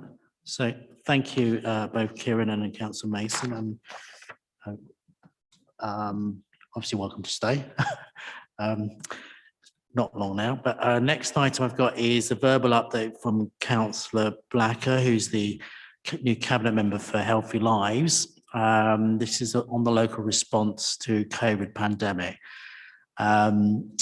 This is not necessarily public health. I wasn't looking for a public health debate, but really about where we are in terms of some of the questions that Councillor Woodworth was just referring to, and the political approach as well. So Councillor Black, are you with us? I am, Chair, thank you. And I'm sorry I can't be with you. I was in fact pinged by the app last night. So I'm until midnight tonight, I am self-isolating. So it's kind of to pick up Councillor Chowen's point, it is a real worry that we will be restricted to our homes and not be able to attend meetings. So thank you for setting up this as our first virtual one. I think you wanted a brief overview on cases, vaccinations, and what we're doing to increase those numbers on vaccinations. On cases, we are currently at 209.8 cases per 100,000 population, which is a very significant increase from where we were just a couple of weeks ago. So, a few weeks ago, we were in the mid-90s per 100,000, and it actually tailed off, it flattened, and it had a few days where we were going down. It is really ramped up, similar to the national picture.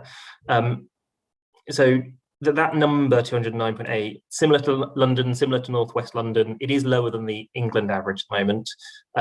Ealing as a borough, we are pretty much mid-table for both Northwest London and London as a whole. We do seem to have a slightly slower growth rate than other London boroughs at the moment.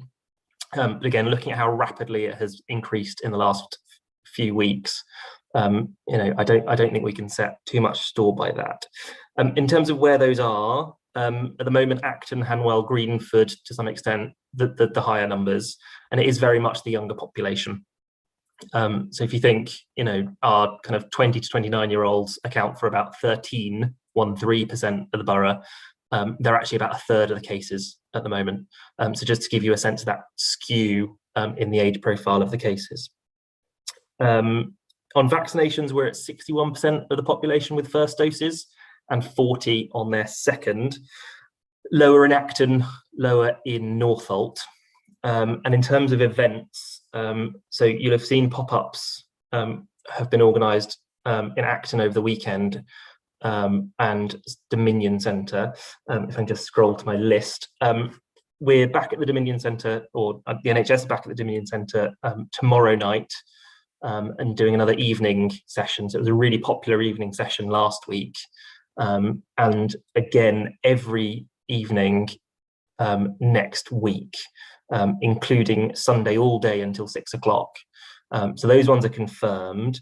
We're also CP House, which is the walk-in centre in Ealing Broadway, is also going to be opening in the evenings every Friday this month.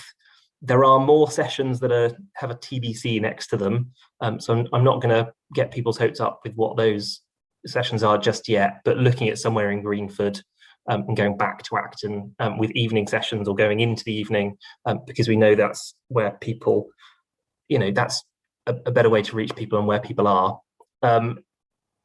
In terms of kind of getting to the target, and I can see Councillor Mason still there, and he might want to pick this up as well. We are concerned that we are not going to hit the numbers that we need in Ealing.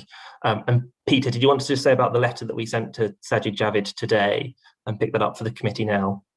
Let's put it bluntly, right? The government have set a target for London to achieve 92% vaccination by the 19th of July. London isn't going to meet that target. Give you some Ealing numbers. In order for us to be able to hit the target of 92% vaccination, we would need to have 300,000 vaccination doses. The borough has been, by national, allocated 103,000 vaccine doses.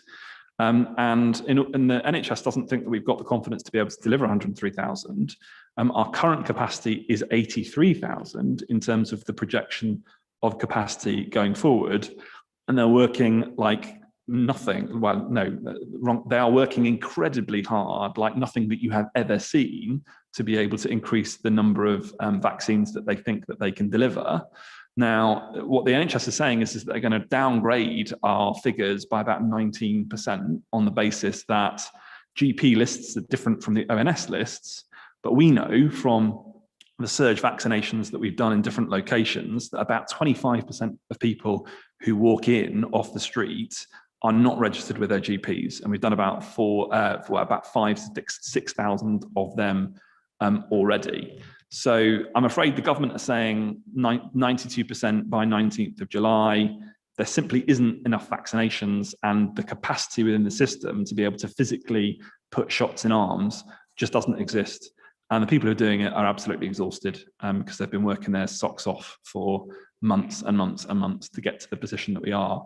So I'm afraid if we don't get the people that we need to deliver those vaccinations or the vaccination stock, we're not going to hit the target. That's where we are. And as a council, we can continue to do what we're doing, which is to provide the NHS with communications to support, to get people to turn out to vaccination events, to get people to register on the national system.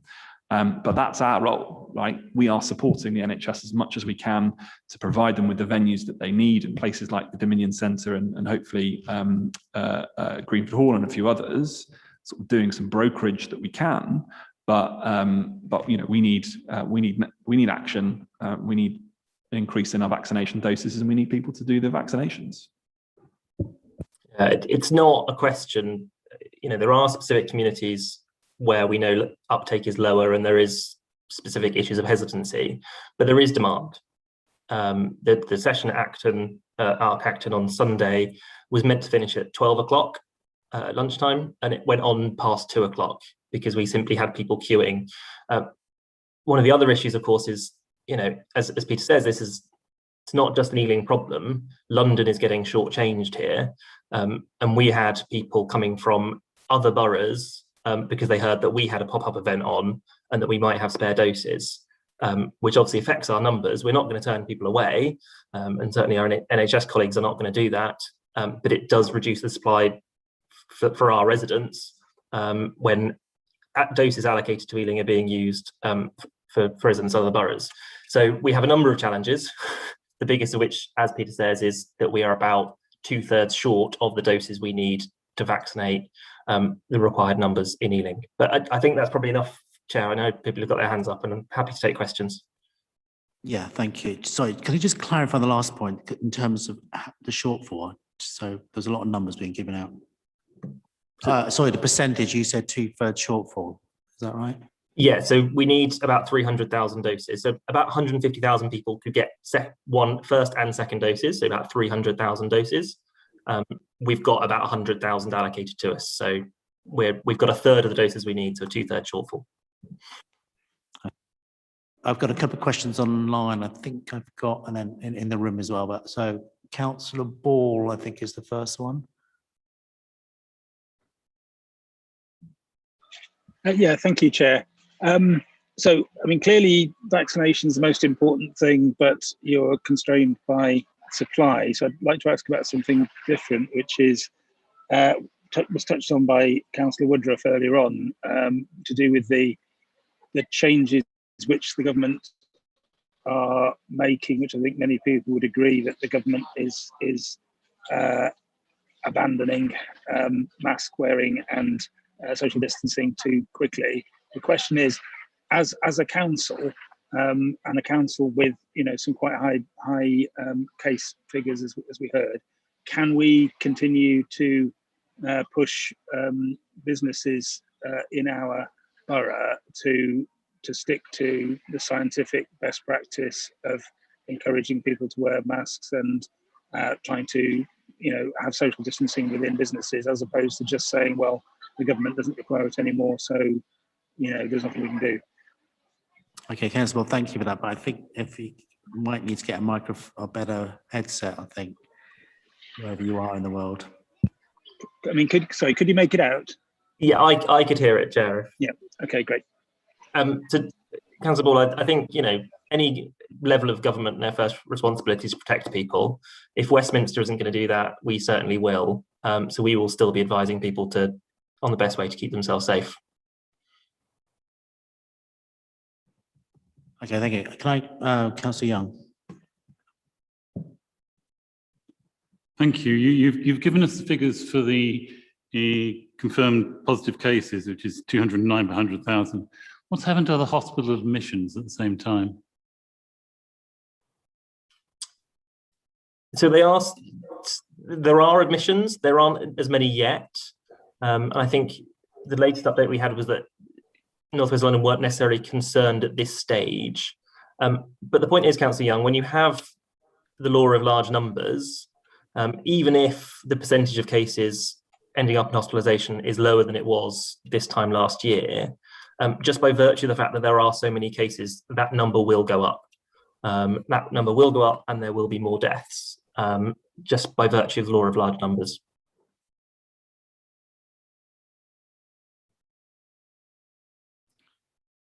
I think there's been a disconnect between the hospital admissions and the numbers. The numbers are affected very much by the number of tests that are done. It's a very volatile figure. It's the number of hospital admissions which is critical. Okay. Who have we got next? I've got Councillor Chohan, who's online.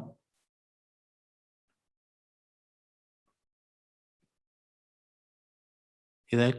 Sorry, Chair. My question was about the vaccine supply in the borough.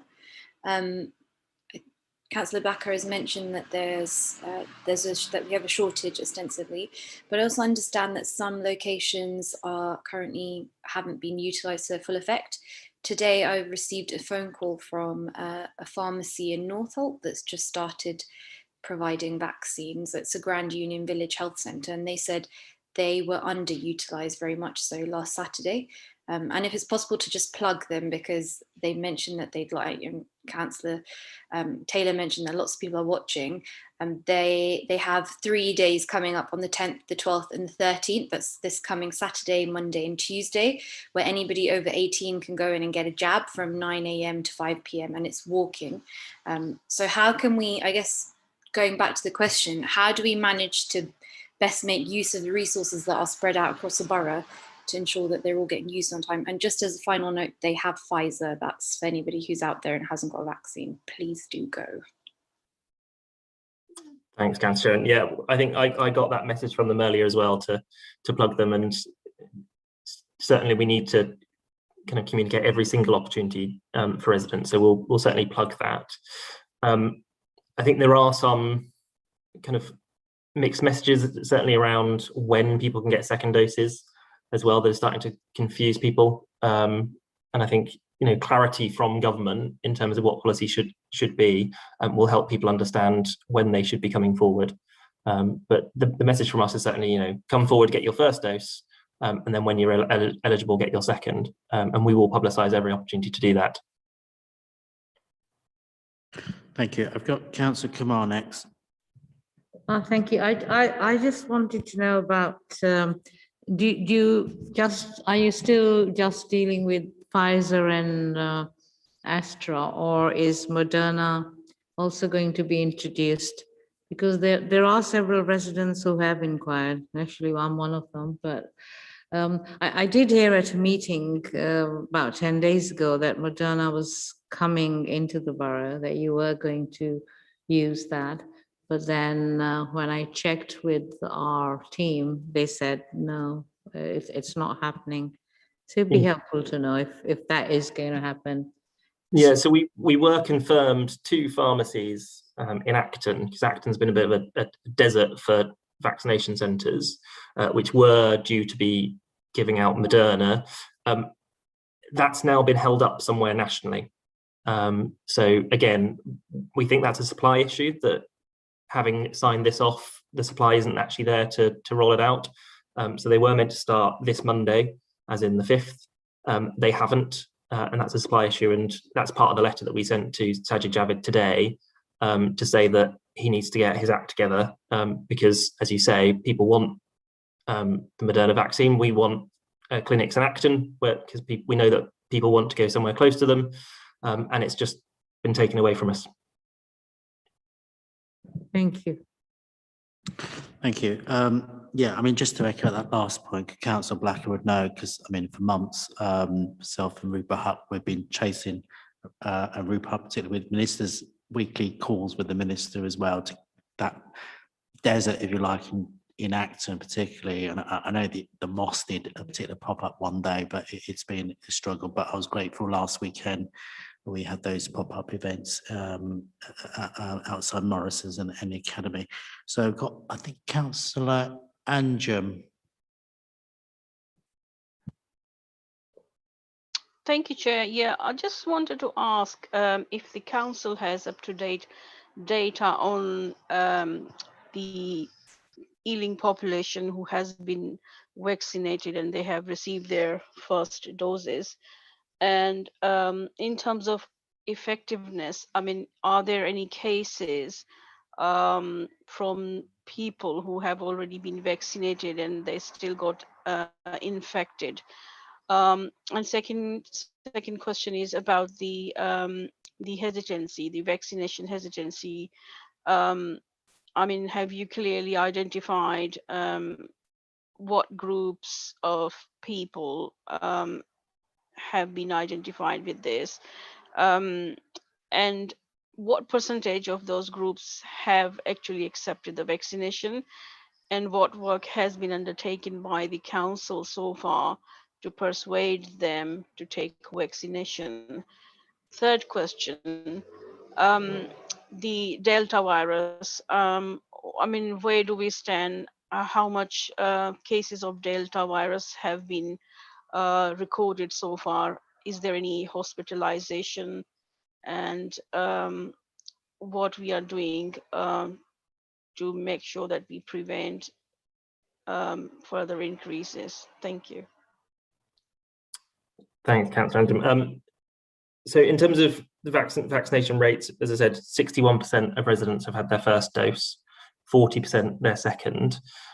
It is important to bear in mind that being vaccinated doesn't stop you, won't stop you catching it, and it won't stop you transmitting it. What it will do is teach your body how to fight it better, so you'll have a much milder course of the illness. And if you remember, about a third of people would not show symptoms anyway. That figure would go up.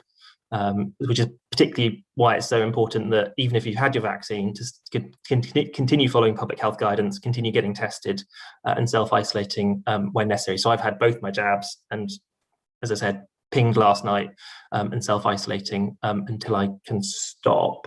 In terms of hospitalizations, I'm not sure on the numbers are currently quite low, so I wouldn't be able to tell you on that, but we can find out. And again, just to pick up the Delta variant now on that, because it's a similar answer, it's safe to assume that every single case now is Delta. It has become so prevalent that it is by far and away the dominant strain of the virus in London and the UK. In terms of hesitancy, I was just looking at the latest figures. I don't have the breakdown by ethnicity on there. I think we know that kind of African Caribbean communities, Eastern European communities, slightly lower. In terms of actual percentages, I couldn't give them to you right now, but we can ask NHS colleagues if they've got that data and they can share with us. Councillor Shohan, Chair, I'll just go back to you posted in the chat on the Zoom. I hadn't quite answered the question on underutilisation. The data that we had from the NHS was that pharmacies were actually very well used in terms of being used, and it was actually CP House that had spare slots. And you know, our response to them is always, don't concentrate then at CP House and move that resource out into the community where people find it easier to access those appointments, because we know that they're not coming into Central Ealing from Northolt, they're not coming into Central Ealing from Acton, so we should put on more events where they are using the resource we've got. So as I said, I'll try and get from the NHS for Councillor Anjum and the rest of the committee those figures on ethnicity for you. Okay, thank you. Look, one last question from Councillor Annan, and that's the last one on this item. Thank you, Chair. Thank you, Councillor Blacker. Councillor Blacker, do we have any information on the booster jab that's been talked about. Is there any expectations or dates that will be introduced, or will it be ever introduced? Is there any information on that, please? The latest I'd heard was that it would be offered alongside the flu jab. So when people get offered their flu jab, they'd also be offered a booster. That's all the information we have at the moment, I'm afraid. But I mean, I'm assuming there'll be a big national campaign. And as Councillor Mason says, in terms of the effort that our clinical colleagues have put in on this round of vaccinations, they are then thinking about trying to have a break before this next round of boosters and the flu season. So it's going to be another massive job to do that. And we can't thank our colleagues enough who have put in a huge amount of effort, and having spent Saturday at the Arc Acton, kind of just helping in kind of the waiting area, just seeing the amount of work that goes in and how hard everyone is working. I don't think we can thank them enough for the effort they are doing, and we can only ask for more resource from government to support them and our residents. Thank you, Councillor Blacker, for that, and thank you, colleagues, for your questions. I mean, the reason I brought it because I've said it to Councillor Mason before and the previous leader. You know, our duty as councillors is to protect the lives and the health of our residents. That's the first thing. So I think it's important we continue to get these updates while we're still in the pandemic. But if you can make a note of some of the questions and the brief, if maybe there's a briefing paper that can come out at the end of the week or something as an update to members, as possible, that'd be helpful. Okay, I'm going to get on to the last item, which is this work programme for the year. Sam, did you want to talk us through it? Yeah, I'll be very brief, Chair. I'm mindful of the time. So the work programme is presented to members for comment, amendment and hopefully approval. This was put together through a few different sources. Some of these topics were suggested last year by panels. Some of them were suggested by the public and they weren't suitable for a full panel. So, for example, the environmental crime item came from a few different suggestions from the public when we do our call out to the public on scrutiny topics around fly tipping and dog mess and that kind of thing. And then there's a few other topics as well that are sort of good practice to look at, things like the scrutinising the council's programme of building affordable housing through Broadway Living, due to some of the issues that occurred in Croydon, it was thought a good idea to look at that in a bit more detail. Some slightly different approaches as well this year. There's perhaps an opportunity to do some budget scrutiny in a different way to how we'd normally do it. There are sort of, it's quite a wide-ranging programme that's set out in front of you. This has been built with the chair, with officers, and with the input of the vice chair as well. So I commend it to the committee, and hopefully it's what you're looking for, and like to hear your comments and suggestions, and if you have anything that you think we've missed that we need to add on to there, then by all means please let us know, and I'm sure we can add it on there and get the programme a bit more full. Sure, Councillor Young. May I ask when the reports from last year's panels are going to be considered by OSC? Yeah, sorry, I've been a bit delayed in getting those together, but I'll have to get back to you on that one because we'll have to figure out the best way to deal with it. It might not necessarily have to go to OSC. There could be a way for OSC members to comment on it in a different way. What I'm saying is I don't want to hold up getting them to cabinet, and I think it's important that OSC contribute to the reports and are able to sort of formally sign it off.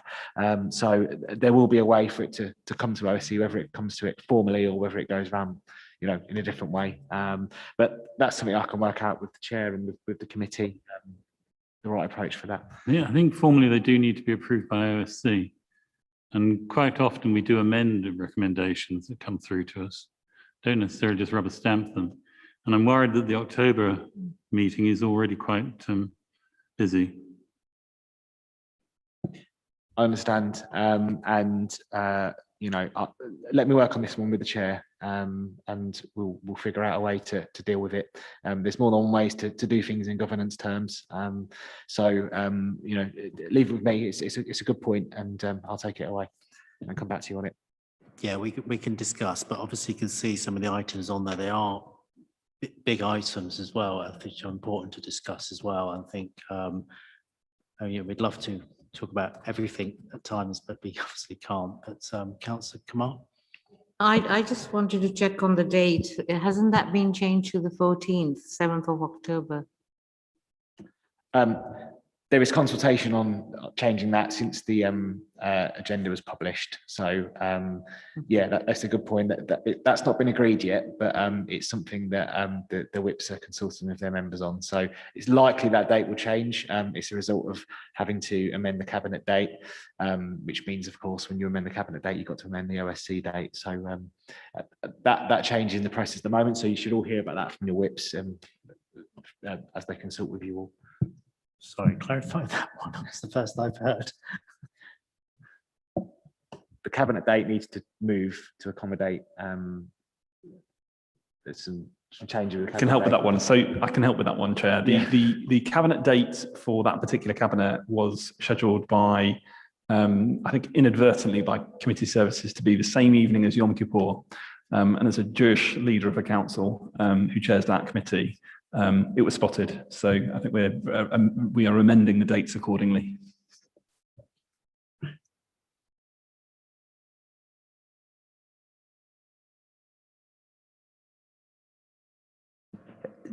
Just something really brief in that one of the recommendations for other items was reviewing previous panels. So there are some items from previous panels which were then referred back for officers to resubmit. So it's not the last year's panels, it's ones prior to that. So there's not a heavy list of items, but they could come at some point earlier on, because there were not many, but there were some. So I think they should be viewed early in the year, September, October time, November time, rather than hanging on to some other future date. Are you referring to the sort of open actions from the previous panels where the recommendations haven't been? Yes, yeah. Oh, they were referred back. They were tried to be closed by officers and we referred them back to still be reconsidered, either one of those. Okay, I can include that in the work programme reports.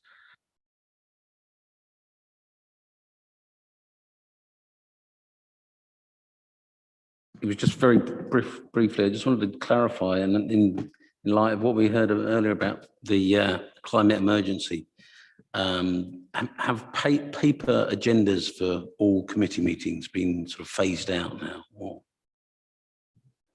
No, the position is that members may request a paper copy, and if you request a paper copy, then you can have a paper copy. But we're going to sort of digital by default. You know, the majority of you now have a device of some kind, whether it's provided by the council or you provide it yourself.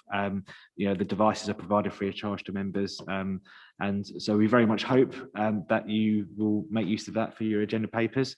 But, you know, we also recognise that there, for some people, that, you know, there are reasons why you might need to have paper, you know, for various equalities reasons and things. So we are taking a flexible approach, but we very much hope that members choose to go with electronic agendas because of, you know, environmental considerations.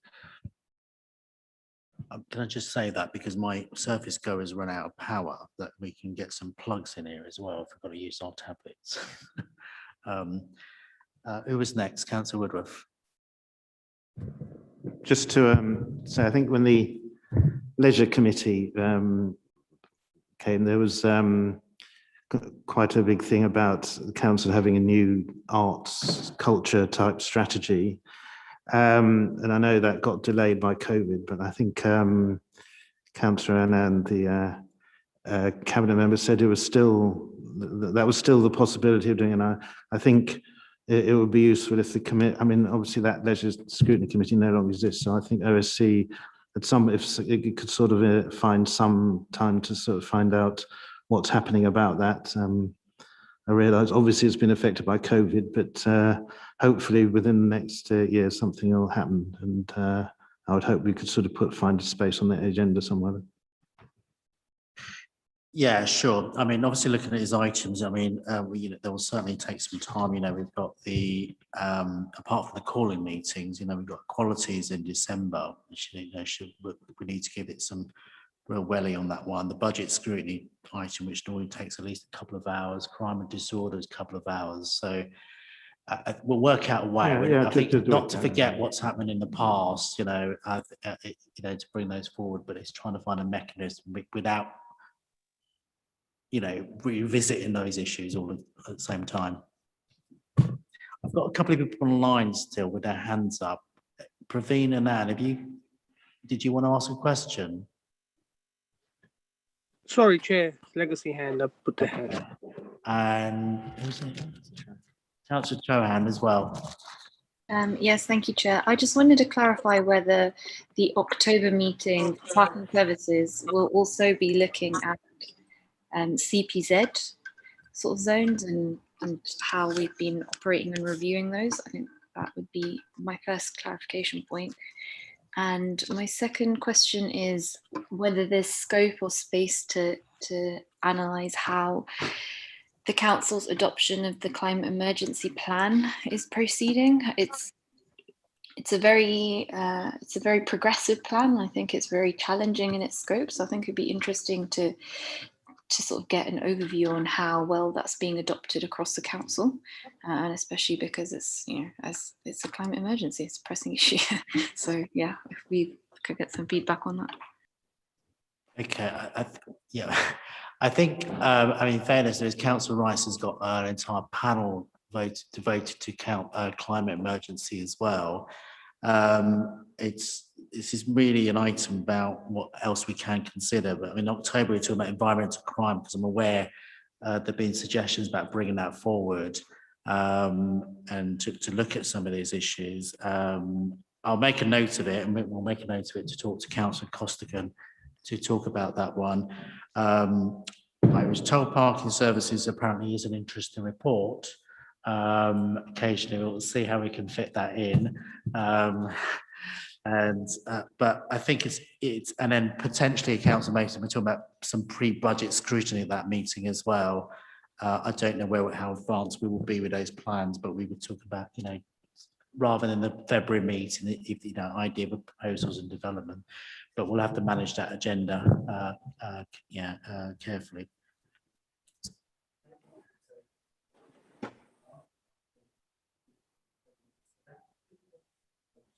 Thank you. We'll move ahead. And okay, right. The final item then is the actually, before I do announce it, just how we've done with technology. I've not been able to hear everybody online. I don't know how everybody else has felt. It's been difficult. Okay. I did turn the volume down halfway through. I think that made a difference. Yeah, I guess it's just lessons for members who might be virtually to think about the kind of microphone.